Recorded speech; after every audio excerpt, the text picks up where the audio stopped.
Assalamu alaikum. Машина кеш каналының көрүүчүлөрү жана жазылуучулары. Кутман күнүңүздөр менен. Ош шаарында Жапалак Уноо базарынан видео тартууну улантуудабыз. Азыр сиздерге тартуулай турган бул видеодо мына байкаганыңыздардай навесасындагы унаалар картайт. Абалы жакшы, жылы, жаңы модельдеги унааларды көрсөтө кетебиз сиздерге. Бүгүн 29 август 2021 жыл. Аба ырайы күн ысык, 30-35 градустун айланасында болуп жатат. Биринчиле мо Kia K5-тен баштай берели. Маниктер өзүнчө бир башкача болуп турат.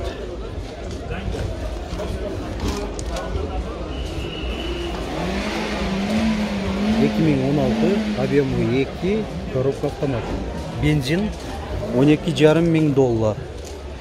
2 зоналуу люк, бесключевой доступ, антизанос, пробеги мында караганда 100 000 километр ровно, 107 000. Круиз контроль, о жеринде кожаный руль, подогрев сидений, 3 режимде, коробка автомат, 2 зоналуу климат, жакшы, отуруштары электроприводта. Арканкы көрүнүшүн көрсөтүп коелу. Камера, партроник датчиктери. Багажный отсек жагы. Жакшы. Уланта берели биз. Honda Fit, американец.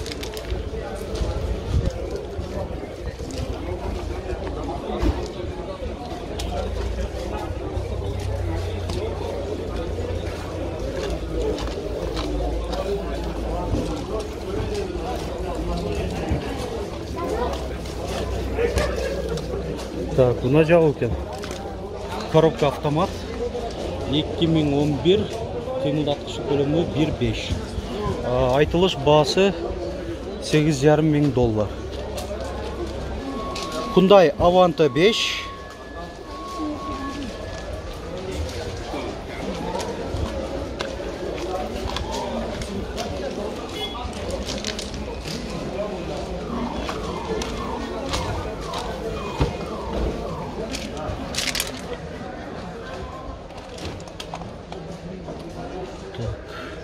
Отуруштары кожада, климаты автофункциясы менен 2 зоналуу.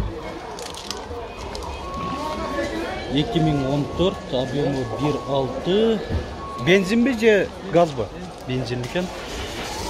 Басы $9,200, $9,700 будет. Mercedes-Benz C-класс.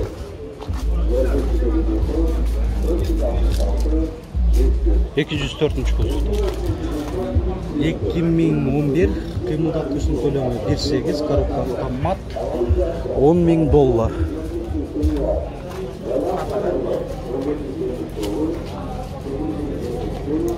Mazda 5. Минивэн же универсал? Минивэн экен.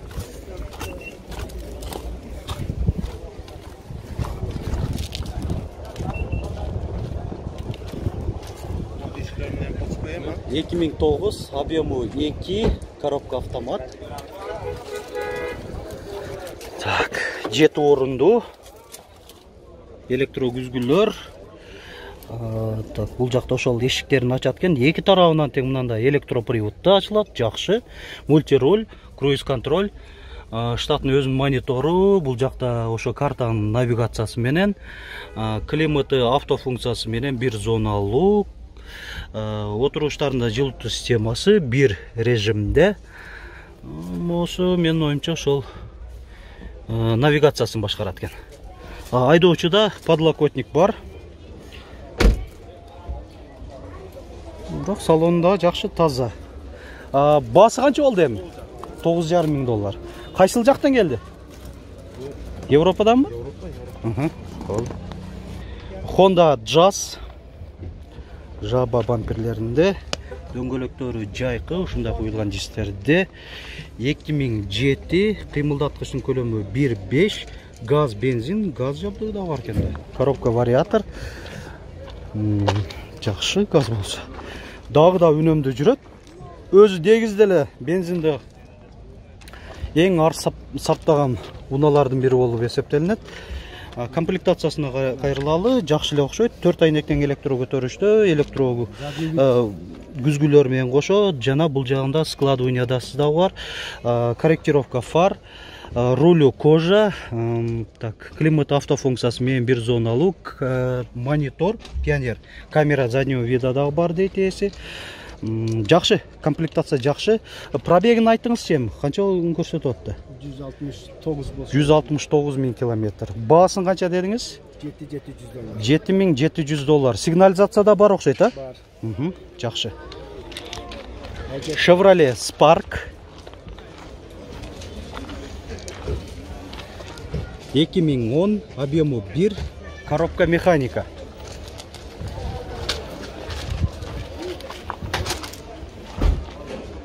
Дөңгөлөктөрү төртөө тең жайкы.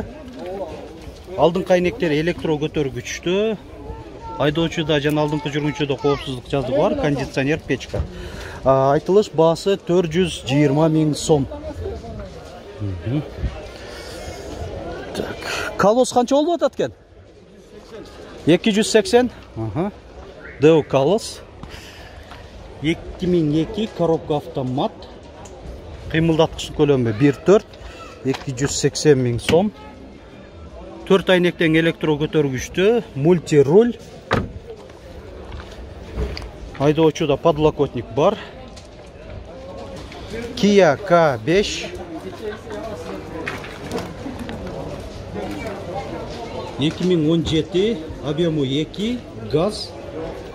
Заводской газда, коробка автомат. Пробеги 175 862 километр. Айтмакчы, монитор аябай чоң экен. 12 вольт розетка, климаты бир зоналуу. Подогрев сидений, эко режимге которуу бар. Айтылыш баасы $12 000. Hyundai Avanta 5. 2012, объему 1.6, коробка автомат. Бензин бе? Бензин экен. $8,500, а? $8,700 экен.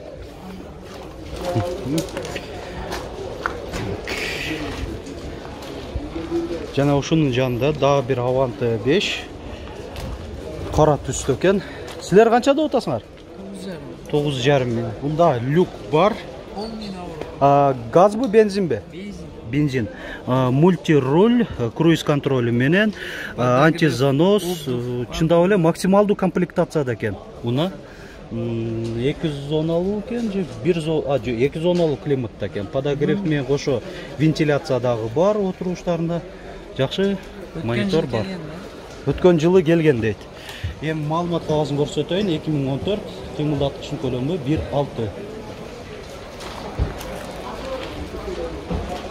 Өзү орус унааларын өзүнчө бөлөк кылып видео чыгарганбыз, бирок бул ушул навесасында турат экен, ол жерде Нива. Абалы аябай жакшы, көрүп атасыздар, байкап атасыздар. Мындай светодиоддуу фаралар. Дөңгөлөктөрү жайкы, протекторлары жакшы. Биринчи сырткы көрүнүшүн көрсөтөйүн.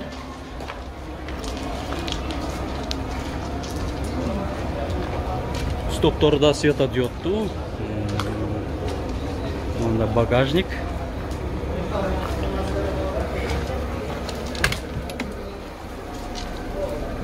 Бул жакта ошо старт неме барбы, автозапуск барбы?